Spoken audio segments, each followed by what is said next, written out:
All right, Tripp. So this is for everybody watching for the first time when I post this. This is the very first podcast I've ever done. So it's going to be a wreck. I don't have anything behind me yet. I should have all the stuff like you see on ESPN.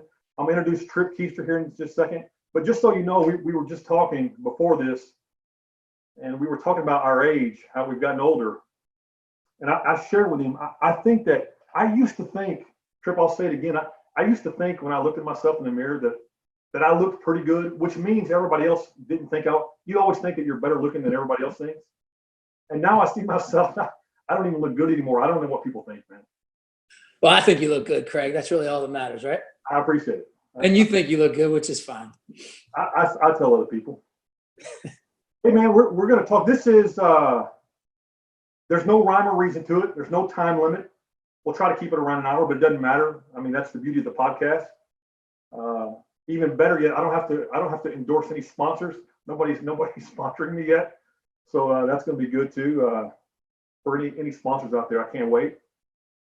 But before we go into you as the player and the coach and experiences you have, and even just a more formal introduction, how are you and your family with this mess of a coronavirus? Yeah, it's definitely been a challenge. I felt like I had a big day today. I took the trash cans out to the curb, and I didn't go to the refrigerator for the 15th time. I just stopped at 14. But yeah, I think I'm like everybody, just wondering how, when this is going to be over, and trying to stay away from people and stay positive. Yet I definitely feel for the people on the front lines, the hospital workers, the EMTs, all the doctors. I can't even begin to imagine what they're going through. I hope everybody just stays inside and we get through this and as fast as we can, and hopefully with as little more injuries and God forbid deaths than we've had. It's just it's so humbling to watch on TV. I try not to watch too much because it gives you don't really know what to expect, but it's such a gloomy outlook at times that I just try to stay away from people and move forward and think positive about this summer or whenever we're going to get through this. Yeah, man, I think everybody kind of feels the same way. You talk about going to the refrigerator.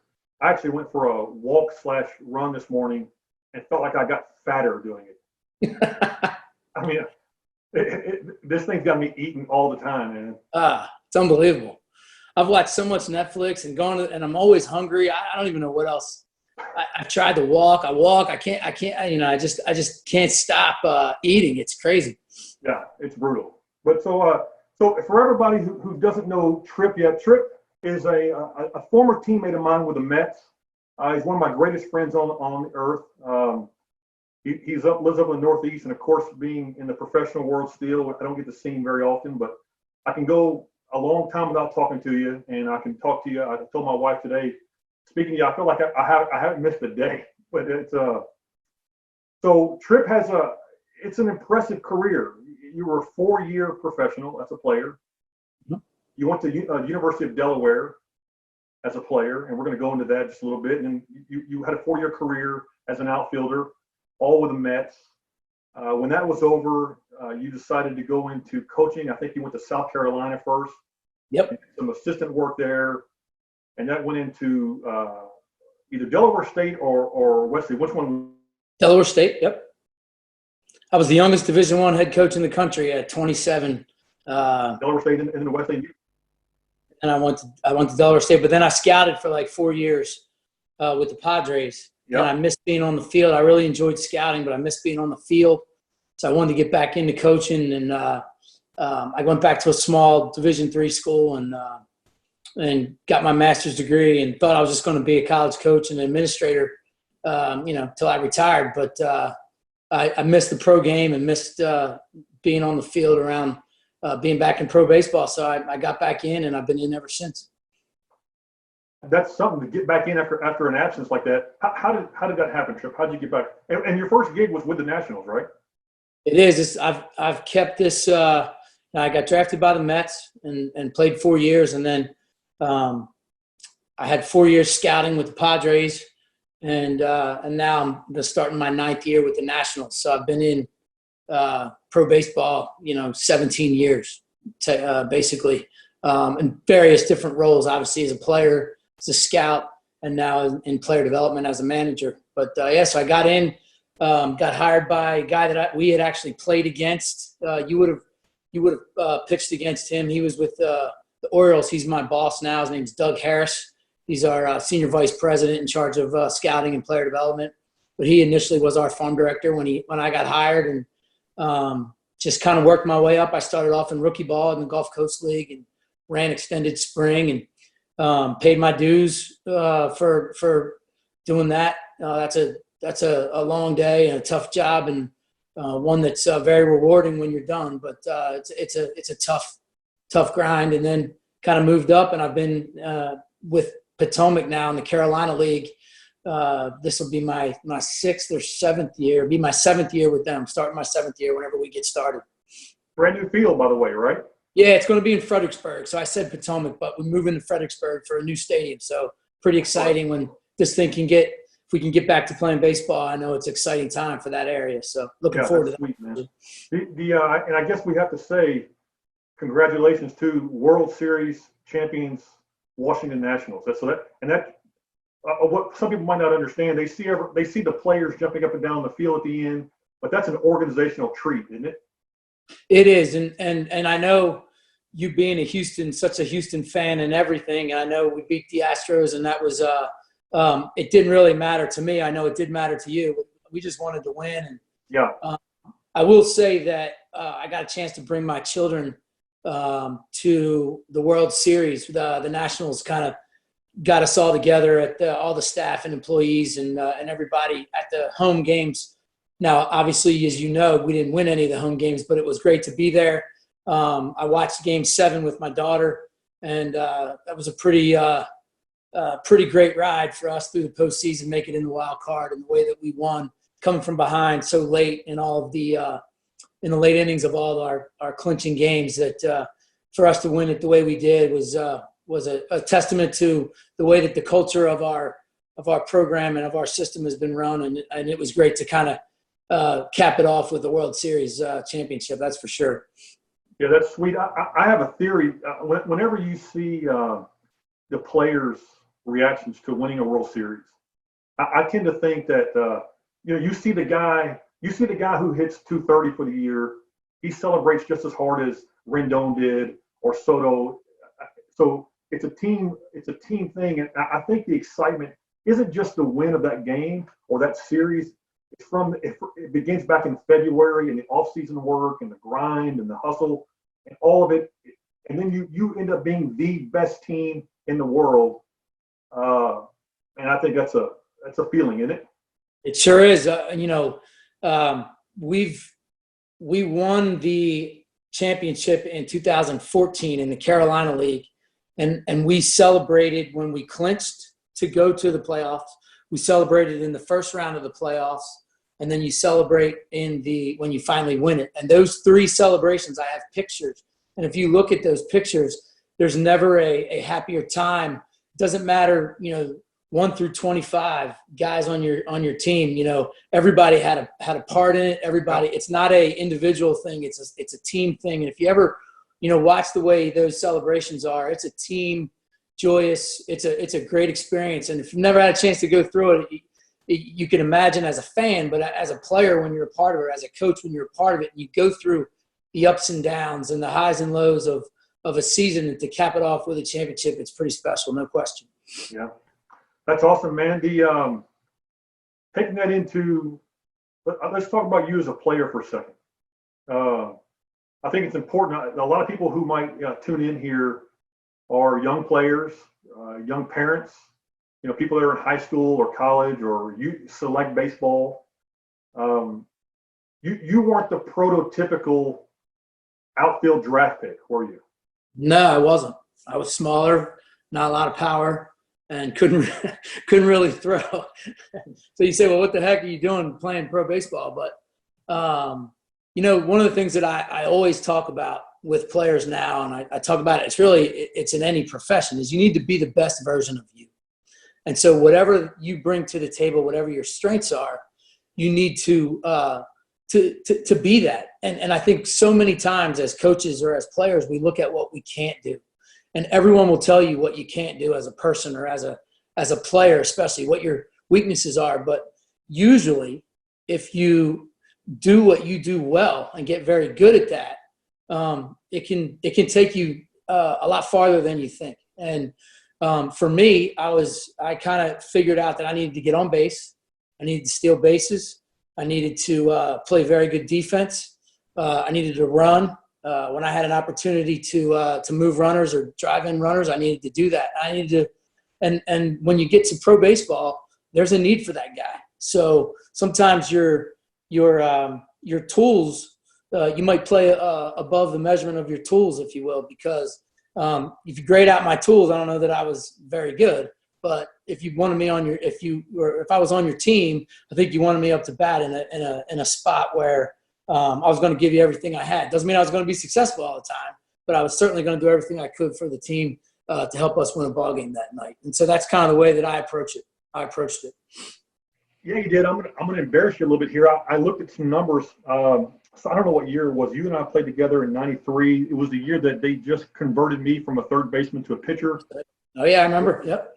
And I didn't want to pitch, but I kind of heard what they were telling me, and so I got on the mound, and ironically enough, probably had a little more success as a pitcher. But I went back and looked at yours, and I'm going to share a story that some people I think will get a kick out of.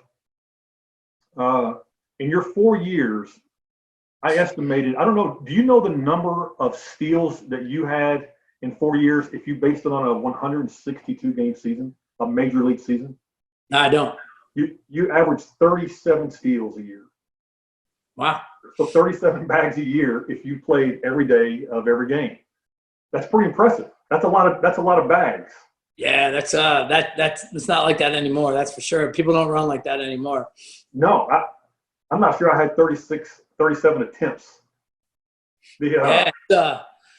Well, the one thing, we played with the Mets, and I know you got an opportunity to play with the Padres, and then you were traded over to the Mets. And but the only organization that I ever knew as a player was the Mets, and I really look at the way that they did things, and I liked it because I got an opportunity to steal. I always had the green light.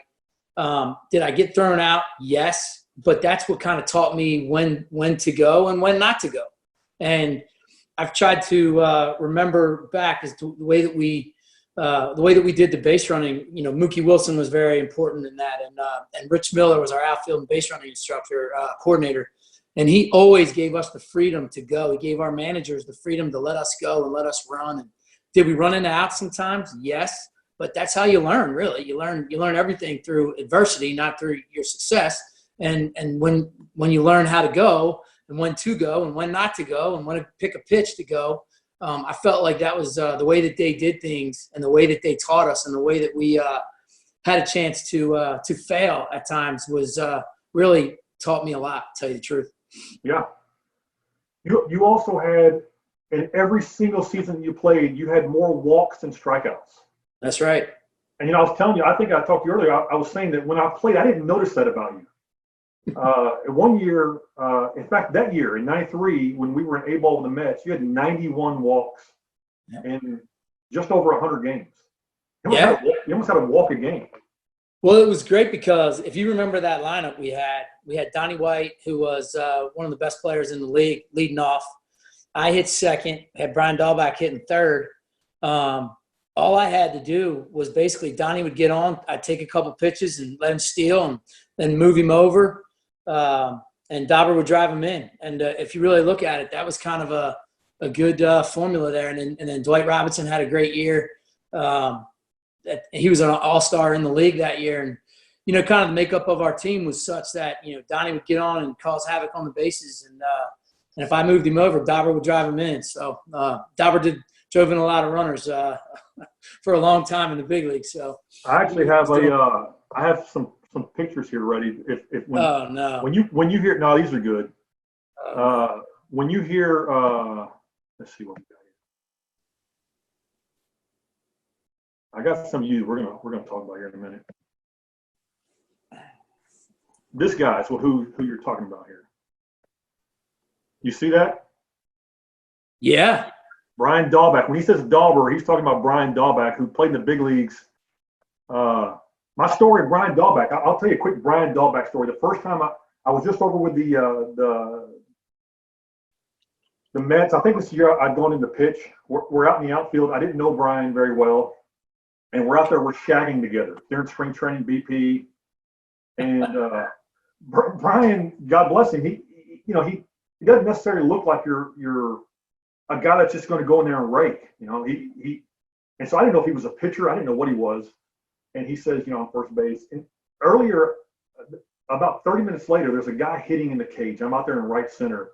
It's a left-handed guy, and he's wearing it out, man. This guy is just, when I tell you he's driving balls to the opposite field, I was out there by myself at this point. I'm like, man, who is this guy? This guy can rake. And it was Brian Dahlback. Yeah. And when he came out there, I was complimenting him. I was like, man, I had no idea you swung it like that. And he thought I was busting his chops the whole time.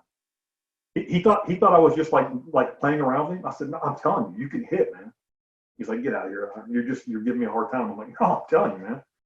The guy hit. That's all he did was hit. Yeah, you're right. No, he's great. He's a great hitter. I mean, obviously he had, I think he had over I can't remember exactly how many, but I know he had over 20 home runs 4 years in a row, first 4 years in the big leagues with the Red Sox. So I can't remember exactly how many, but well, when you come in right behind Mo Vaughn leaving, yeah, and people don't miss it that much, that's pretty good. Yeah, that's pretty good. That's pretty good. Pretty good. So another story, and this, how do you maybe parlay this into a story here? This is a good thing. We talk about, you said something about, we talk about the business of the game, but it's always personal. But I was saying, so you and I were in high A ball in the Florida State League. And I don't know how long you were there. You weren't there long before you got moved up. It was April or May. You were undoubtedly our best hitter. You were hitting the 320s, I think, somewhere. You were hitting a lot more doubles. You had some triples. I mean, you're putting balls in the gap. And they promoted you. And we all thought, that makes perfect sense. And then they promoted you to go to Double A to really now be one of the 5 outfielders where you promoted, but you didn't have the same opportunities to play. And sometimes I think I try to tell young players that the game is fair from the business side of it. It won't always be fair to each player. It's a tough game. And how do you? I know you remember that time. What do you think about that? Yeah, I remember being excited that I was promoted to Double A, but I knew who the outfielders were there, and I didn't think I was going to play much. I remember even asking like why are you sending me? But obviously I wanted to go to Double A because then you can go to the big leagues from there. So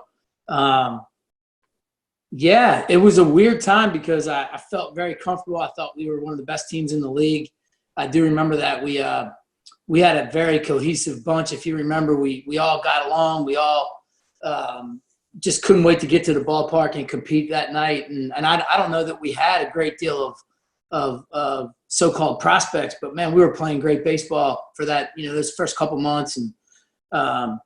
And yeah, to go up there, and I don't really understand why. Even now at 49 years old, I don't know that I understand why. But it's a numbers game, and it was my turn to go up, and I didn't play well when I got to Double A, and I wish I had gotten another chance that next year, but I never did. I got let go the last day of spring training in '96, and I never really got a chance to go back. But yeah, it is a crazy time. But when you talk about the business of professional baseball, you can't help but, and I am not a bitter person at all.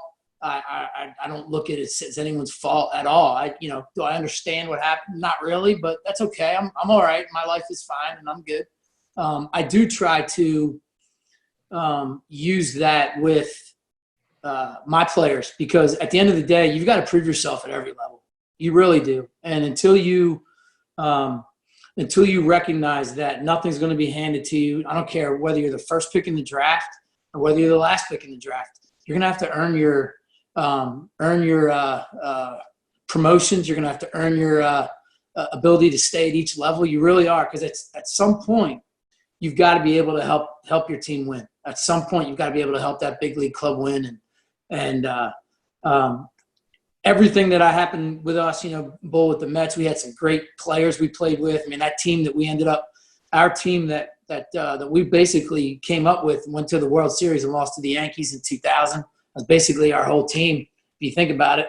But we played with some great players, and being a part of that, has helped me in my job I'm in now. So if I can help get another guy up to the big leagues and have success, then that was worth it. One of the players we talked earlier about, hey man, was the shortstop Ray Ordonez, was he any good?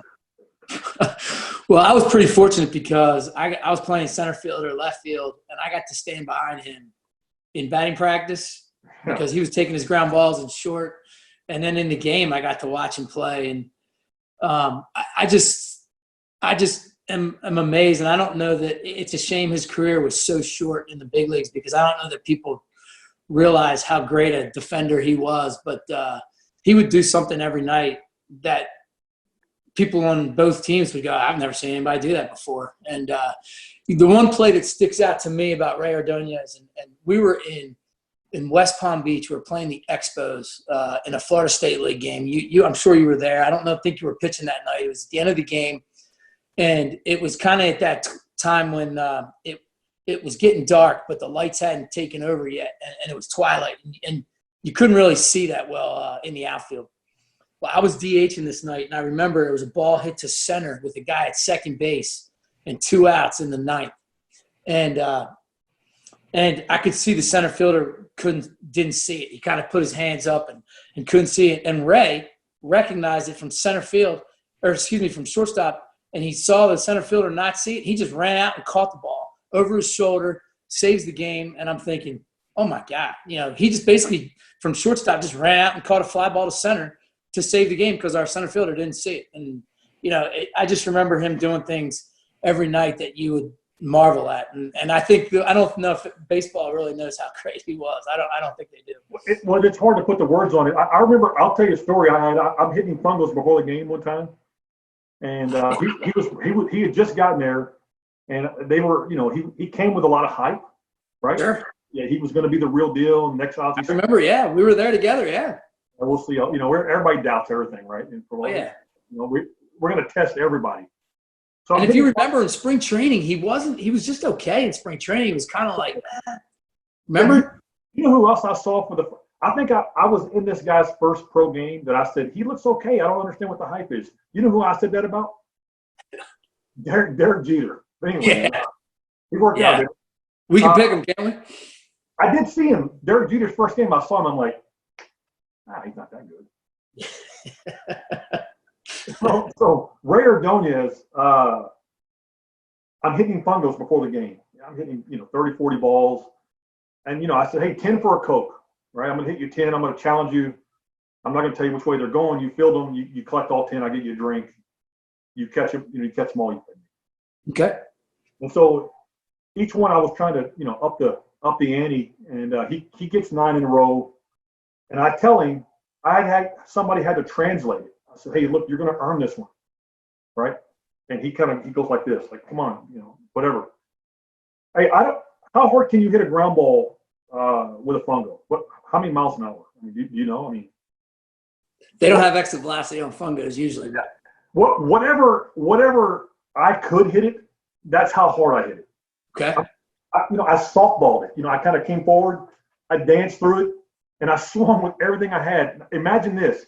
It's screaming off the grass, right? I mean, it is ablaze to his forehand side. He doesn't really have to go anywhere, but he's going to have to pick it to his left, right? Off his left shoe. And so people can see my glove like this. This is how he would pitch it. And he decided that he would backhand it. Oh, yeah. This way. He just stabbed it, man. The ball hit it 100 miles an hour. And he stabbed it left, and I said, that guy's the best in the world. There's nobody better than that. There's every now and then you'll see a highlight video of him, and I'm amazed because I want to see more. Because I remember watching him, playing behind him and having him on our team. But just watching him, and he did the same stuff in the big leagues. He didn't care. He just had to go and field ground balls and make plays. He loved it. Yeah, he was good. We played with a lot of good guys. I remember when you said West Palm Beach, I made some jokes. You know, I was always joking. It was the first time I got to see Vladimir Guerrero. Oh, yeah. Remember that, too.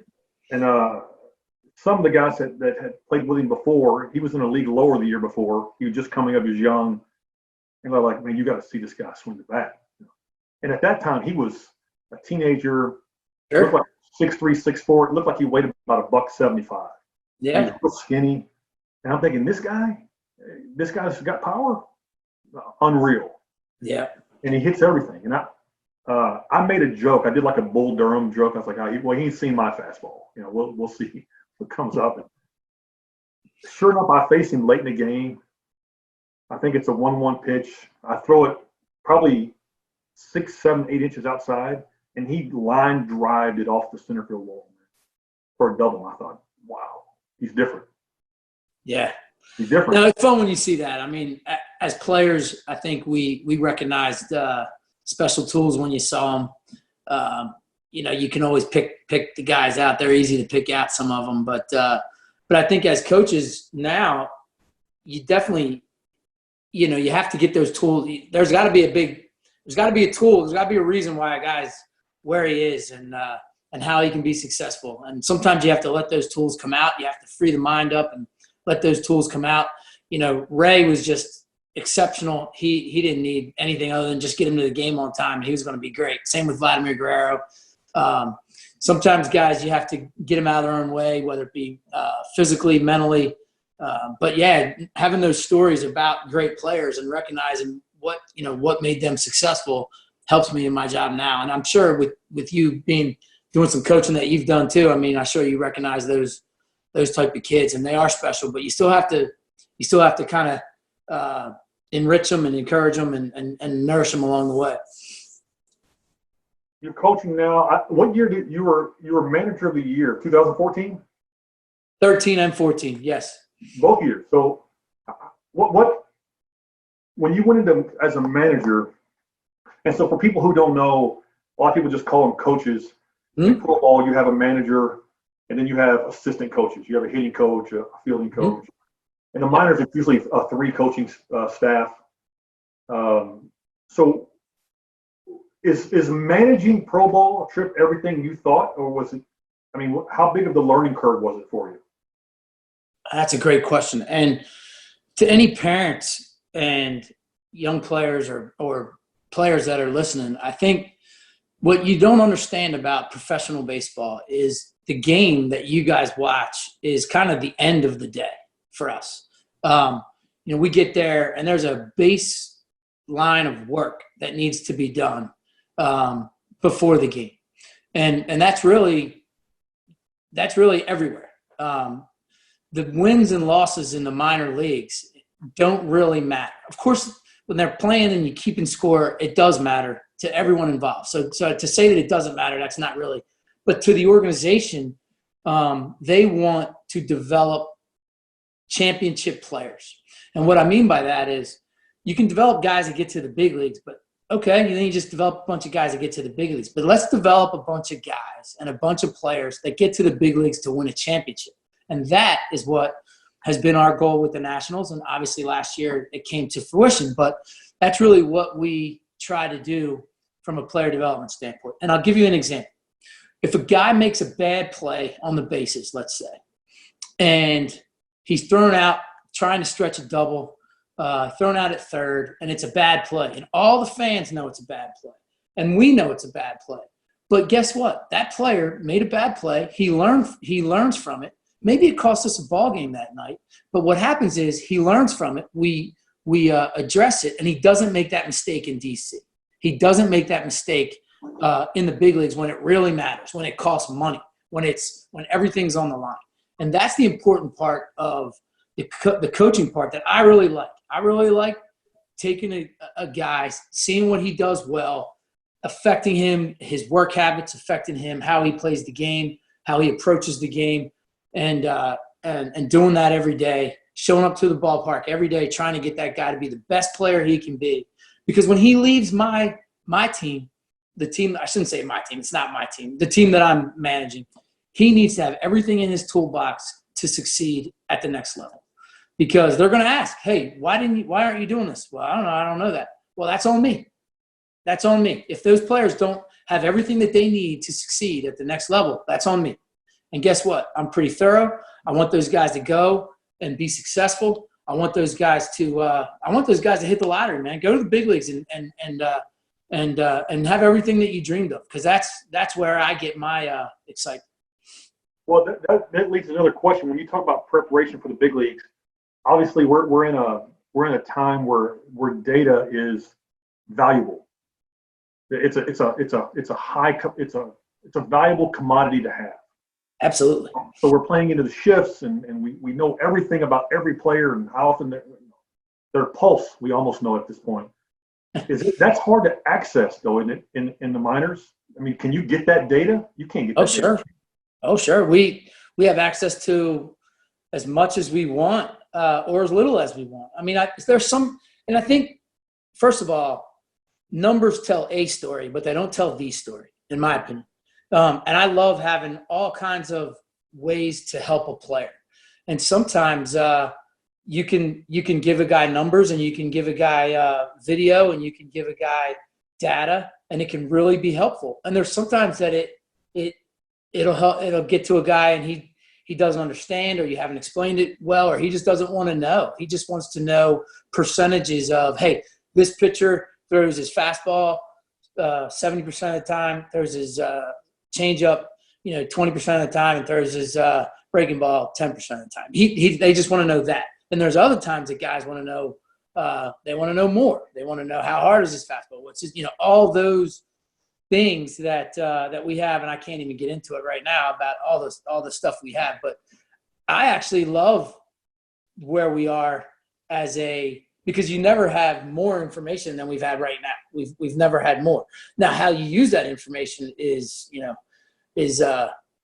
what's important. I think with each organization, I really believe that the Nationals, do we use the data, the numbers? Absolutely. Are we just using the data and the numbers for player development? No, we're doing some old school. I think we have a great blend of fundamentals, using everything that's out there now to help players get better, and yet and then really tailoring the personal improvement plan to each player to help them get whatever outcome they need, whether it's a pitcher who needs to change his pitch, whether he needs to his breaking ball he's not getting good spin on his breaking ball, so we've got to figure something out. He's got to change that pitch. He's got to scrap that pitch.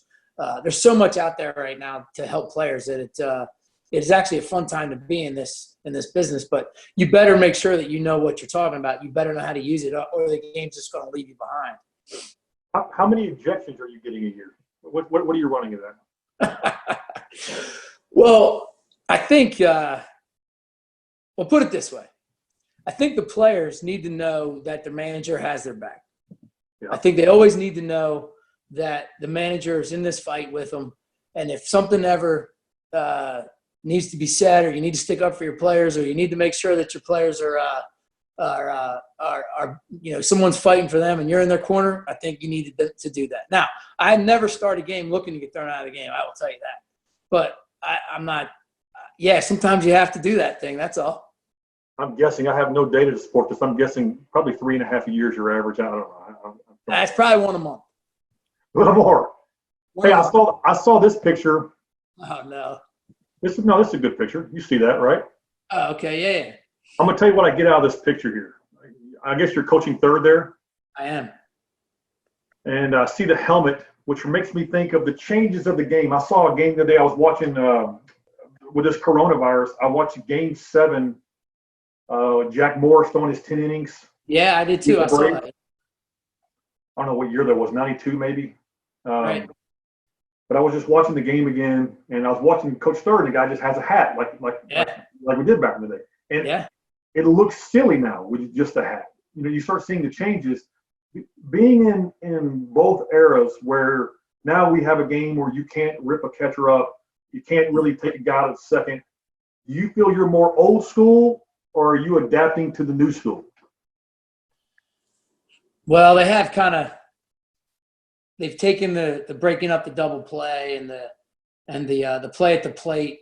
They've taken that out of the game. And that's some parts of the game that I think, number one, we need the safety of the players, and that's what it was for. Sure. That's why those rules were done, and from that standpoint, it is good. But it's almost now like if you play hard and you want to do those things, you're trying to hurt guys, and that's not the case. I mean, I think everyone knows that used to play and used to break up the double play. Like, you better break up the double play, and the second baseman and shortstop knew you were coming in. It was no hard feelings. It just, as long as it's a clean play, that's they expected you to break it up. But yeah, times are different. I mean, this year was supposed to be the first year in the minor leagues and in the big leagues where you have to face 3 hitters when you bring a guy out of the bullpen. So a guy like yourself that came in, when you bring a guy out of the bullpen, he's got to face three hitters. So that's another rule that's going to change this year. They've changed the way from A ball down. They're doing I don't know if you saw this, but they're changing the way the pickoffs are done. You have to disengage from the rubber before you can throw to a base. So you can't, like a left-hander, raise his front leg and then throw to first. He's got to back. You got to step off before you can throw.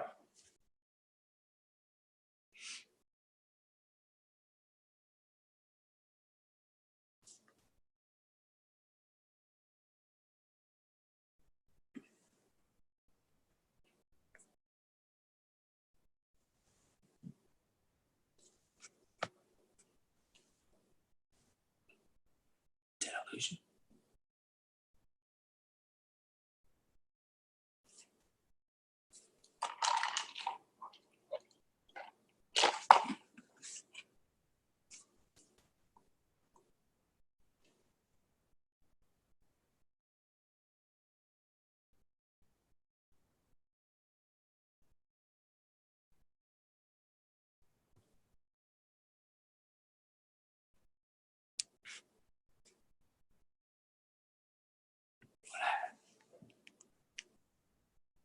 I talk too much.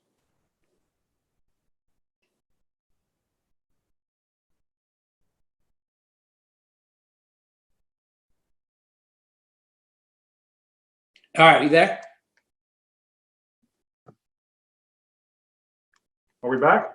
Yeah, you back? What happened? I thought it was you. I think maybe it was me. Oh, okay. You said you left the meeting, so I was there. But anyway, yeah, that's all good. First one. Yeah, I know it. We'll patch it up, I'm sure. Sure. We were talking when you my boys they both went through select ball, and man, you probably don't see that, but it's an industry. Yeah. It's an industry at this point. I mean, I was asking you about old school and new school players, and one of my thoughts was that I see kids today, I see parents today. I still kind of clutch to the old school mentality. I mentioned my manager when I was 19 was a guy named Dave Trimley, who I said, and Dave's a great story.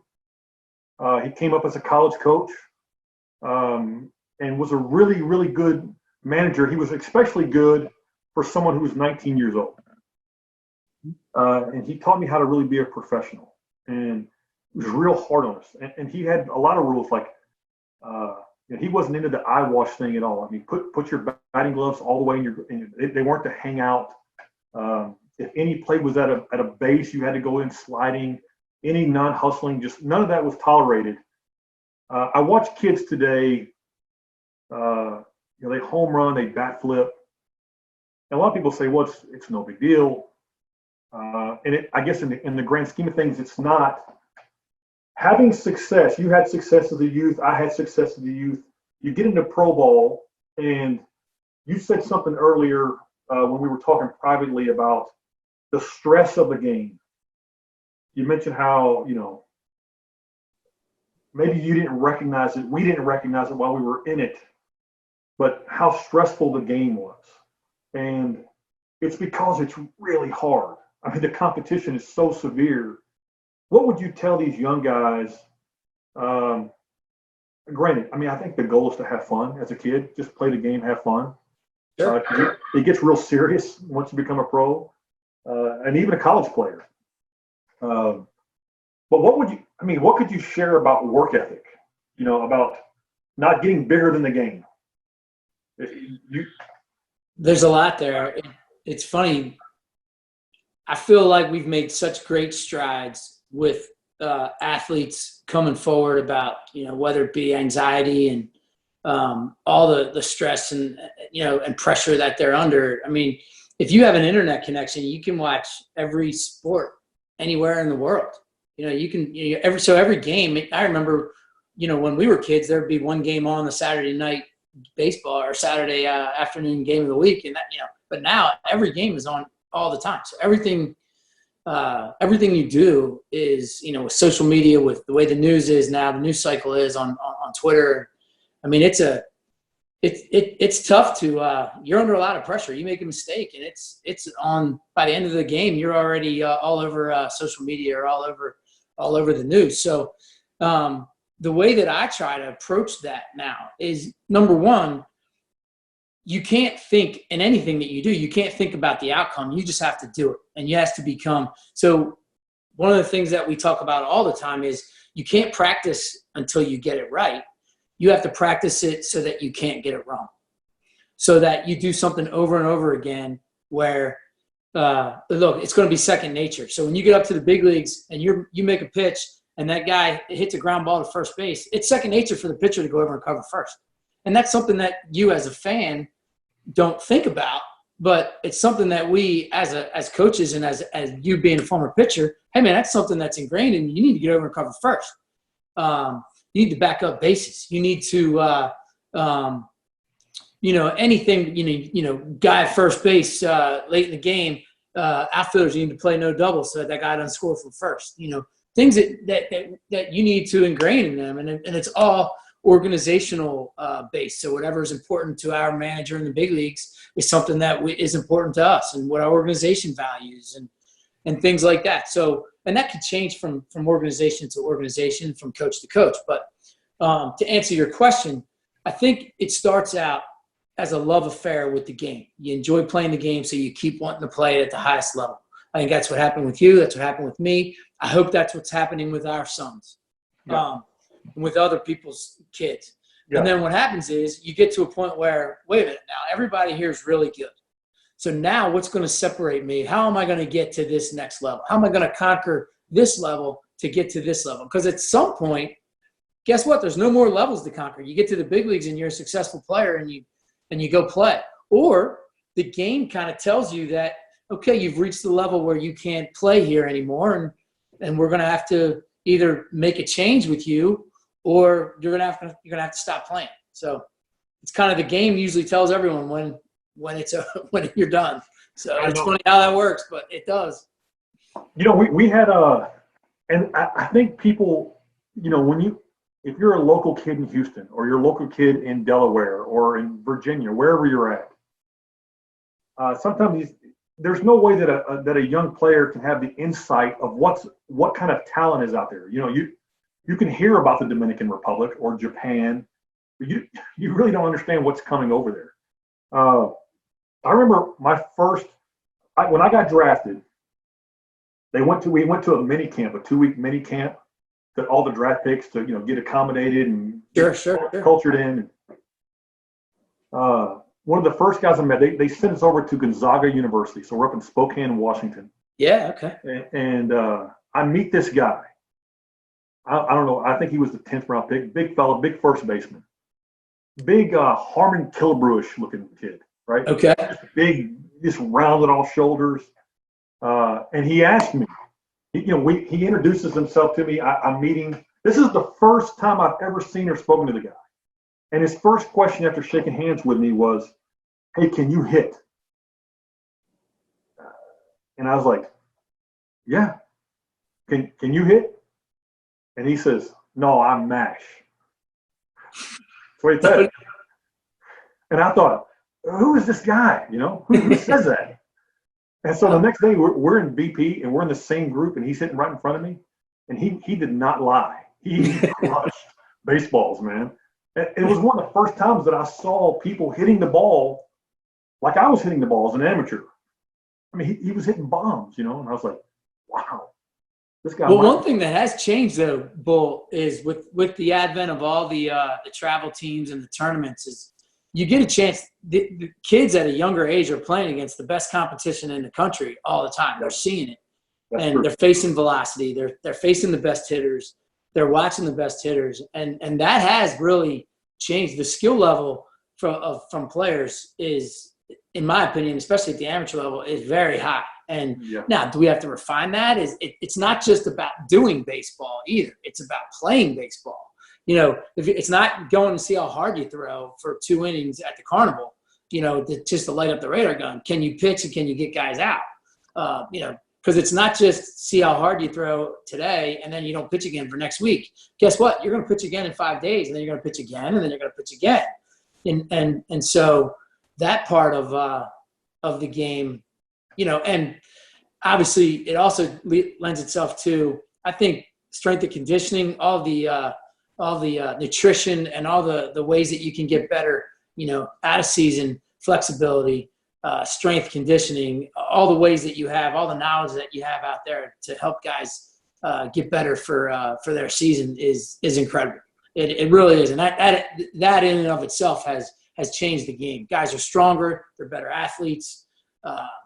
They're using measurements and force plates and everything to measure things that we never had. I mean, you know, we didn't even have a weight room bus or anything like that we do now. We have gym bus every day when we're on the road, where you got to go to the gym, and you know, we have a strength guy there, and it's the way it should be. But we just never had that.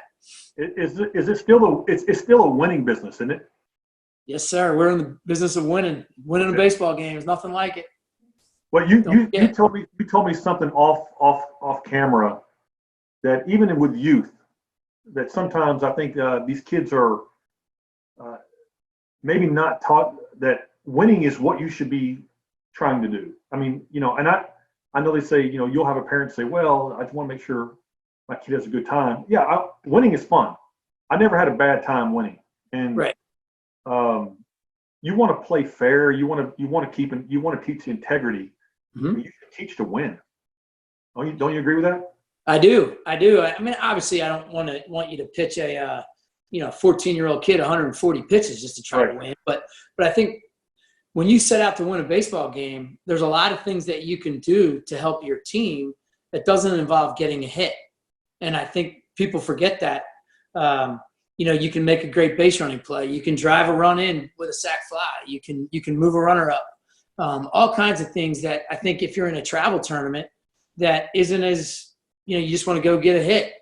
But when you're trying to win baseball games as a team and then continue to win, I think there's a lot of things that can be taught in winning and preparing to win every night that, like, for example, at a college or a professional level, you talk about those things and you focus on those things that sometimes at the travel level doesn't quite get they get missed, and then it's not quite as important. Yeah.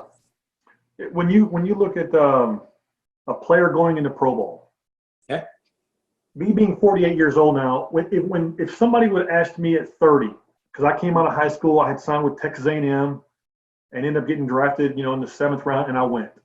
Yep. And that was after I was injured my senior year, my high school season. So I think I only played like 2 games my senior year. And so I still got drafted fairly high. And then I went, and if you would have asked me at 30, would it have benefited me more to go to college first? I would probably have still argued it wouldn't have mattered.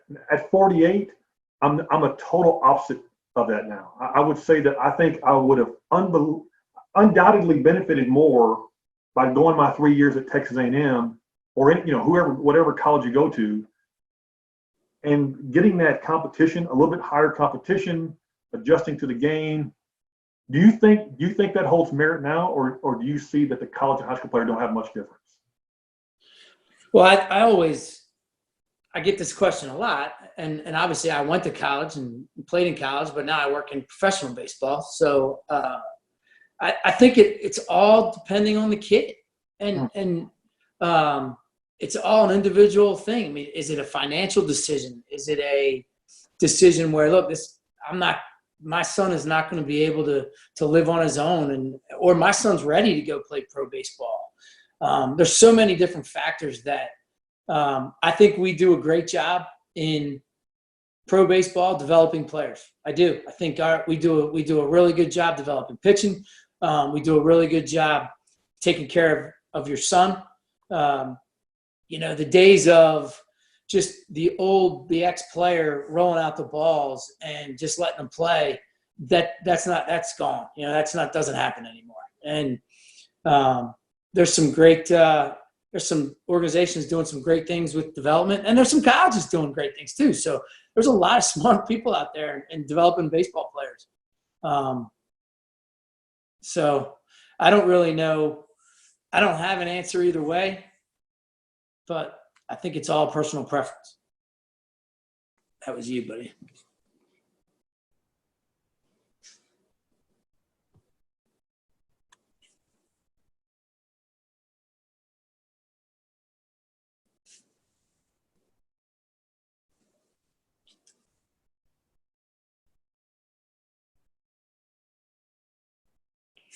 I don't know.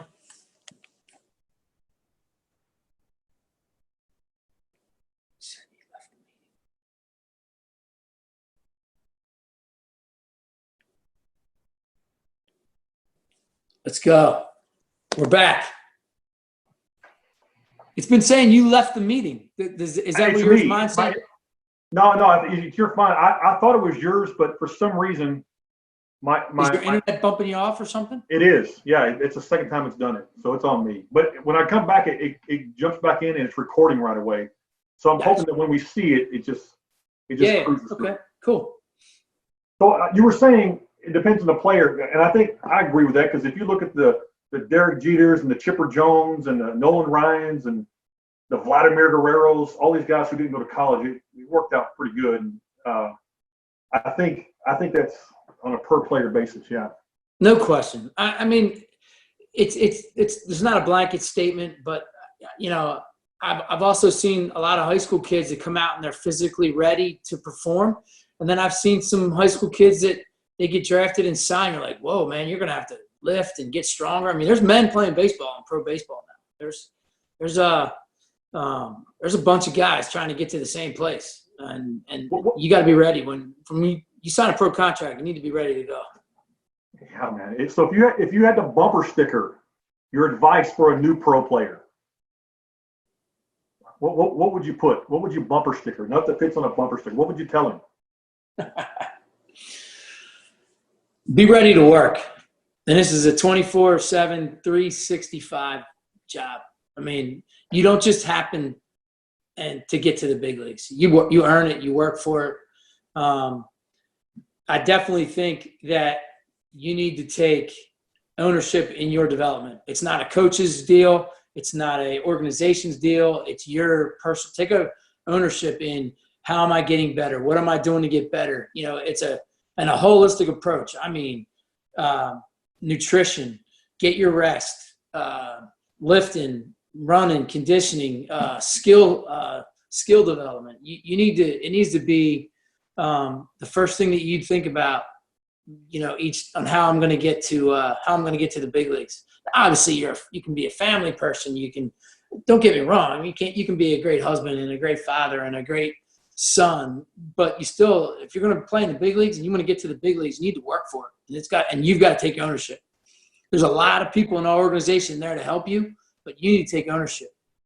Yeah, and I think you're what people struggle to understand, and I'm not going to ask you to respond to this because it's really a whole nother podcast. But when you put in that work, especially as a minor leaguer, I know that these players, it's not you're not making the $1 million contracts. Mm-hmm. It's a small fee, and which I have strong opinions about. Sure.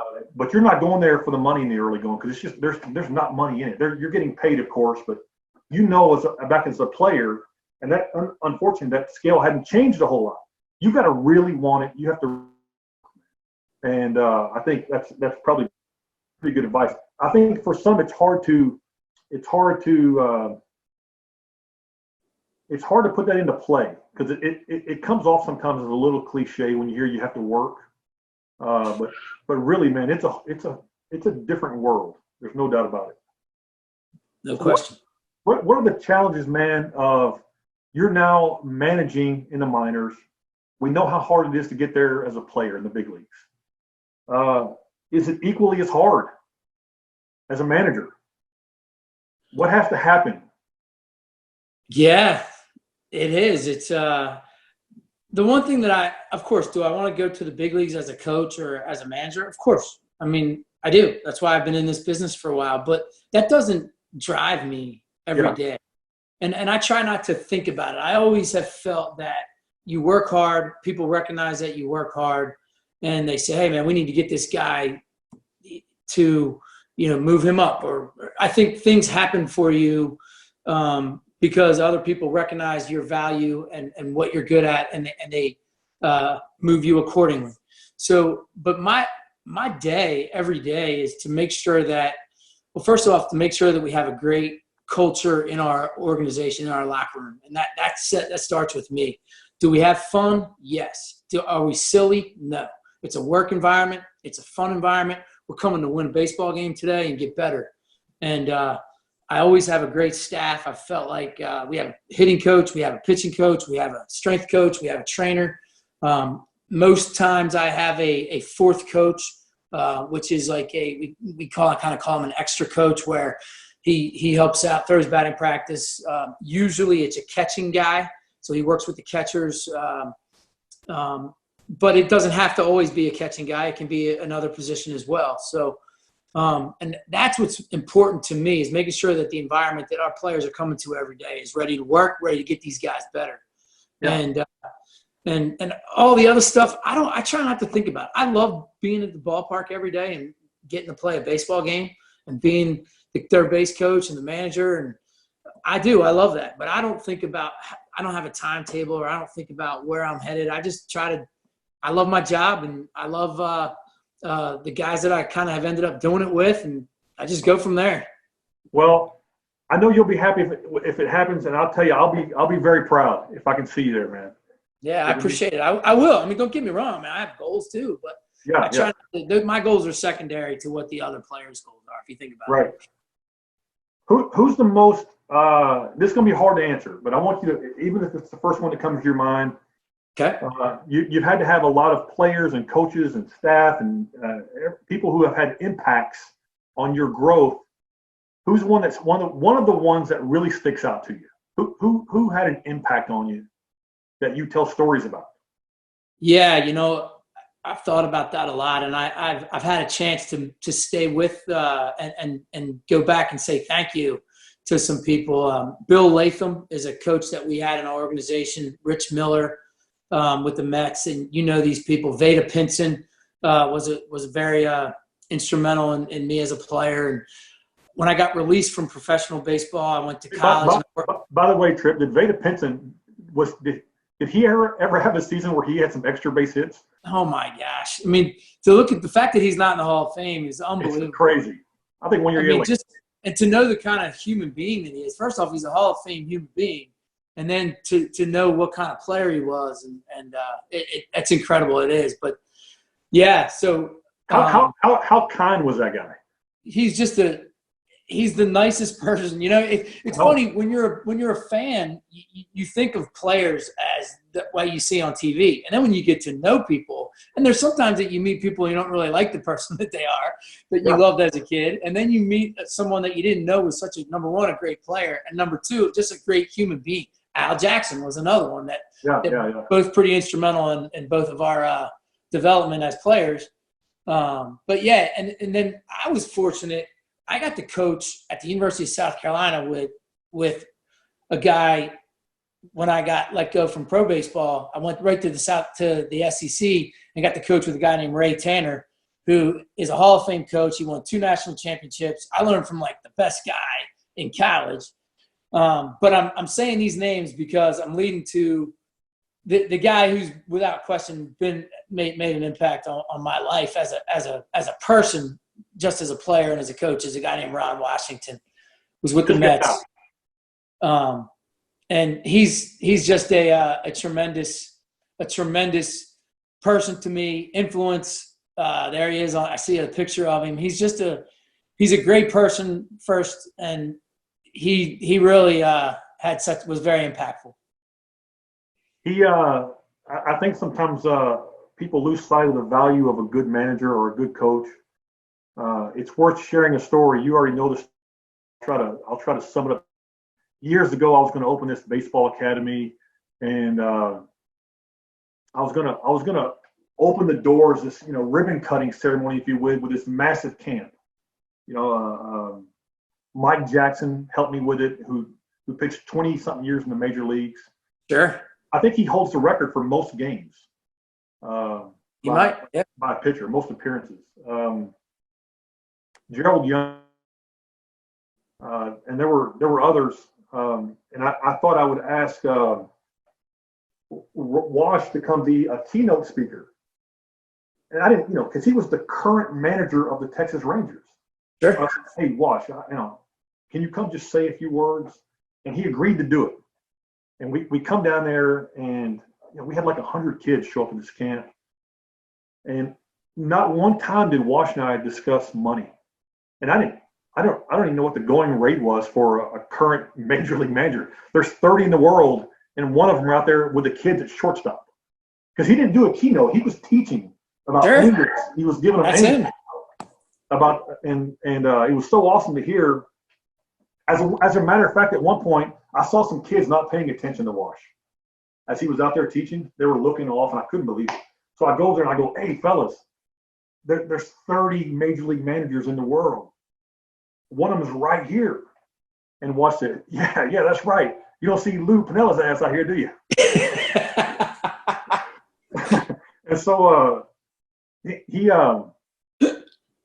but before we went there, I go pick him up, and I had given him a thank you card, and I had put some money in there, a check. And I guess it doesn't matter. I gave him a $2,000 check. And I didn't know if it was not enough. I didn't know if it was too much. I literally had nothing to base it off of. Sure. So I give him a thank you note. I go pick him up in the morning. He gets in and he throws the check at me. Like, watch this. I mean, he flicked it at my forehead, It's in there, and I'm scrambling for it, and I go, what are you doing? You got to take the check, man. And he goes, I'm not taking that check, boy. I said, hey, take the check. I budgeted for it. I don't know if it's not enough, but, it's what I can pay you. And he said, no, you keep that money. I didn't come here because I don't get over on friends. I'm not taking your money. You put it back in your academy because I don't do that kind of stuff. He said, next week I'm in California. I'm doing a camp, and I don't know them, and they're going to pay. That's what I said. I tell people that, man. A current big league manager comes and does a youth for free. He traveled out of state. I mean, the guy's he's gold, man. He's gold. Well, the part about Wash that makes him so special, obviously to you and I, but to a lot of people, is he had a way of making you feel like you were the best player, that you could go to the big leagues and help like right away. And he had a way of making you feel like he had such an impact on your self-esteem and on the way that you felt about yourself as a player. And the other thing is he's the most genuine person I've ever met. Even in pro baseball, I think he is as genuine as you will find. He's going to help. He's going to work. If you just watch the stuff that kind of gets posted online about him working with players, and he's working, man. He's not stopping. He's got guys that are have long contracts in the big leagues, and he's getting their butts out there early, and 6 o'clock in the morning in spring training, and it's he's the best, man. He's the best. He's the best. I'm going to pepper you with some subjective questions here. Okay. Best player you've ever seen? Hard, right? But who pops up to you? Is it Anthony Rendon or Bryce Harper? Rendon. We were talking about him earlier. he's young, right? But he's got to be in the conversation at some point. Yeah. I mean, Juan Soto too. Juan Soto's Yeah. pretty darn good. I mean, he's just a kid, but he's got a lot of years ahead of him. But, from a position player standpoint, those two are Harper, Rendon, or Soto, they're pretty good. I've never seen Trout in person. Yeah. Obviously, Jeter, we played against him, and he's very special, obviously. But from a coaching standpoint, probably Rendon or Harper. We were talking about Rendon earlier, and I was like, I really got to watch him in the playoffs, and it's baffling how, like, he never seems to be out of sync on any pitch. He's on time perfectly on every single pitch, and I think people realize how tough that is. I mean, he's a special guy. When you were a player, whether we know this guy or not, who's the toughest pitcher you ever faced? You got in the box and you're like, I'm never going to hit this guy. That's easy. I had no chance against the guy. He had a decent career in the big leagues, but I had no chance against a guy, a first-round pick from the Phillies named Wayne Gomes. We would kill him as a team. Like, we'd be hitting we'd have 10 runs, 11 hits, and I'd be 0 for 5. I couldn't hit that guy. I couldn't hit him. I laughed about it. If I ever see him, I haven't seen him since. If I ever see him, I'll tell him I had no shot. I wasn't. But yeah, for me, that was my guy. I couldn't hit him. There was a guy. I don't know if you probably never heard of this guy.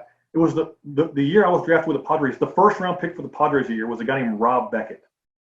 Okay. And 6'6", lefty, 240, 50 pounds, and he threw thunder and lightning, man. And I think he got a cup of coffee in the big leagues.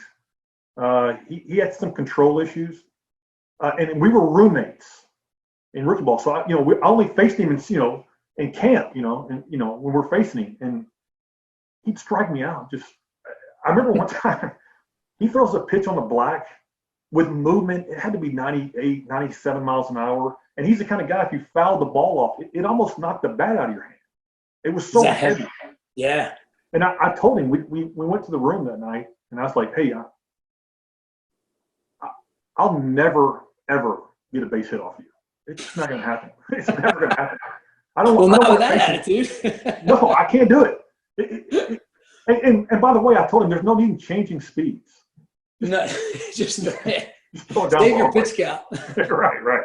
Well, the one, I'll tell you a story, and you were at this game. You might not remember it the way I do, but when we were playing, now it's not a big deal when the Mets play the Yankees because of interleague play, and that's something that is has happened in baseball. But when we were playing with the Mets, when you play the Yankees, it was a big deal because we didn't play them in the big leagues, so you only played them in the minor leagues. So we're in Tampa. We're playing the Yankees, and I was leading off. Ray Ordonez was hitting second, and Dauber's hitting third. And obviously, we're the visiting team, so we're all we're waiting to start the first inning. Well, they've got this starter.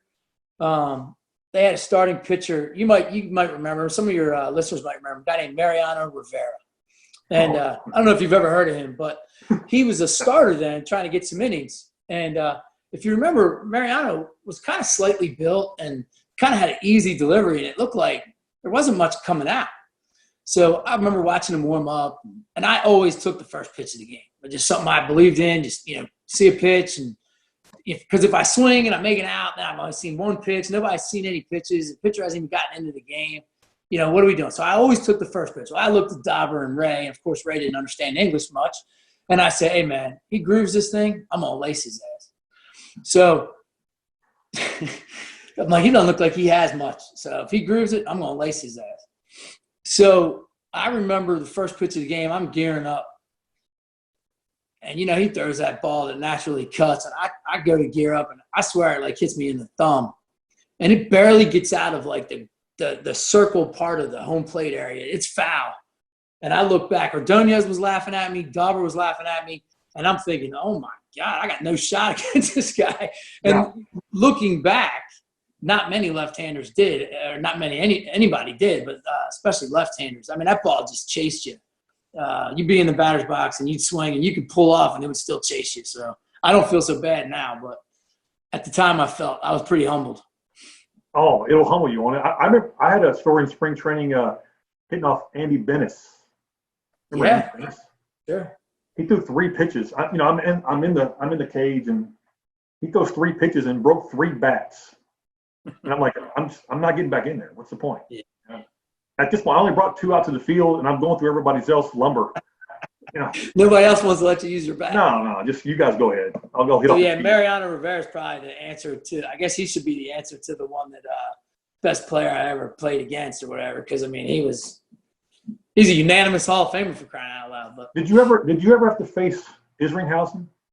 yeah, Did you ever see him yeah, he was. I mean, obviously, in those games we'd have intersquads in spring training. Izzy and Pulsifer and Paul Wilson and all those guys. Izzy was special. That breaking ball was special, and just knowing how Izzy, his competitiveness on the mound, he was pretty. I was a separator, and he ended up being a great closer. And looking back, he had that demeanor for that, didn't he? Oh man, he was good. How about the best player that you've seen that we'll never know? Wow. Or maybe that we don't know yet. That opens it up a little bit. Yeah. I mean, Juan Soto, people don't realize how his potential. I mean, I think people are starting to realize it. He's a 20-year-old or just turned 21. He's got a chance to be really special. I mean, I had Victor Robles came up, and he's a year older than Juan. And Soto has such an impact on our lineup.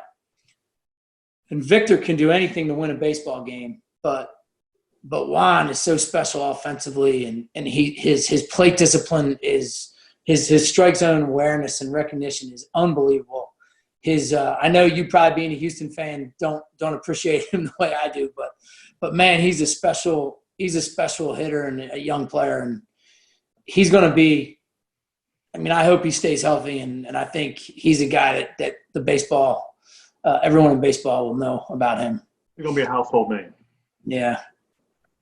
I don't doubt it. Let me see. You see this photo? Yeah. Can you handle a fungo? Oh, yeah, I can do it. I can hit some pop-ups to the catcher now. That's my favorite thing. Or you're good at it? Yeah. So people appreciate your fungo. You're a good fungo guy. That's important. Oh, yeah. That's what I do for a living now. Some people, sell insurance, and some people teach, some people, and I hit fungos a little bit to the left of the shortstop, and then a little bit to the right of the shortstop. Yeah. Pop up to the catcher. That's my job. Are you? This is also your job. Are you good at this? Are you throwing good BP? I try. When I get tired, I start cutting it, but I'm usually pretty good. Yeah, my arm hurts me every day, but that's all right. I'm usually pretty good at it. Yeah, I can hit some righties. Some righties like taking BP off me. They can hit some bombs off me. Hey, I don't know if I ever told you the story. You want to hear a good BP story? When I got released the next year, Jerry Hunsicker, you remember him? Yeah, he's with the Astros. Yeah, he was with the Mets when we were there. Sure. And then he came over to be the general manager of the Astros. And it was like 97 or 98 or whatever. And I called him. I said, hey, man, you got anything I can do? You need another arm, BP? And he initially said, no, I think we're good. He calls me the very next day. And he says, hey, how's your arm for BP? Solid. Yeah, I had no idea how it was. And he says, hey, come on down. You could come down to the Astrodome every day. Throw BP. Pays $100 a day. And what I heard was 1 million. I mean, that's what $100 meant to me. I'm like, 100? You're going to pay me too? Yeah, I'm in. So I go down there, and I got a little sink. Even though I try to straighten it up, I try to force seam as much as I can. And there was one player, Bobby Abreu. He hated my BP. I don't know if he hated me or my BP, but he eventually is one that made me not go anymore. But in the tunnel underneath, they would, you would wait. So we'd already taken BP on the field. I'd throw it on the field, Sure. get off, and then you sit there for guys who want extra hacks. That's right. And so Luis Gonzalez, Yeah. He comes by and says, "Hey, you got a few more in you?" "Oh, you bet." And he's a really nice guy. Now I had tightened up again. I had just thrown, and I came and sat for half an hour, and I'm tight. And so we're underneath, we're in the tunnel, and I said, "Hey, let me just watch these first couple because I'm still tight. Let me loosen it up." And my first pitch I threw, I smoke him in the ankle. In the ankle, not up top. I hit him in the ankle. I knock him completely off his feet. It's a guy making millions, and I'm gonna break his legs, man. And he looks at me. He looks at me like you're. I mean, that's the worst throw I've ever seen. I was like, man, I'm sorry, but anyway, that only lasted like 2 days. I couldn't do it anymore. Abreu didn't like my stuff, and I still had the competitiveness in me. And so Abreu, God bless him, is talented. He bothered me so, but I'm thinking he was making $8 million a year, and I was making $100 a day. And I felt like I felt like I was more expendable. Yeah, you probably were. Well, Tripp, thank you, man. Well, you're going to be a trivia question when I'm doing my 1,000th or 10,000th podcast, and it's going to be like famous. They're going to say, "Who was Craig Bullock's first podcast?" It's going to be Tripp. That'd be awesome. Current well, manager. First of all, if there's anything you can do, it's talk to people about sports, about anything. But no, I wish you the best. I appreciate you having me on, and obviously, you're a great friend and a great competitor that we've shared some fun, some hard times. We've had some good times together. But I wish you the best, man. Thanks for having me. Hey, I'm not going to tell it, but you remember the grocery store stories? Oh yeah. Come on, man. I miss that story every day. You kidding me? That's a good story. I'll have to tell another podcast. People don't realize, see, in the minor leagues now, it's so different than what you and I were, because now, we all have host families because the kids can't afford to live they can't get like a apartment or anything. They do host families. So, or you have a booster club now that if you want to live out, they'll get you your pots and pans and all. But remember, we went to we had to go get silverware at the Sizzler. We'd go with a jean jacket and we'd take silverware. That's how we'd have a fork, a spoon, and a knife, and you'd wash it. That's how they had one. I mean, we'd go. It was crazy, but it's different now, and it should be different. I mean, food now.